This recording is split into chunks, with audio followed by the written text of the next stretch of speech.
9 a.m. to 10 p.m. Thursday. For Morrow County. What?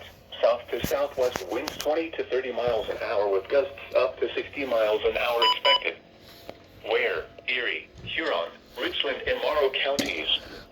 When? From 9 a.m. to 10 p.m. Thursday. Impacts. Damaging winds will blow down trees and power lines. Northeastward across our region Thursday morning through early afternoon and be followed quickly by eastward low-profile vehicles. Through early evening and reporting low moves from the mid-Mississippi Valley towards southwestern Quebec. In the wake of the low, over your home during the windstorm and avoid windows. Use caution. Saturday.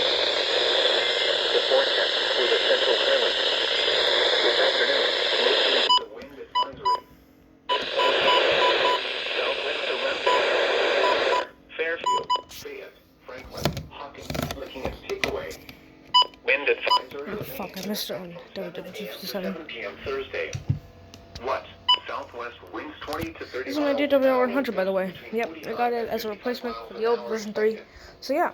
Also guys, a little announcement before we end this video. I am going to be going back to my old collection. Yes, because as you can see, more high warnings are issued. Yeah, I'm really happy about this, guys. Alright guys, bye!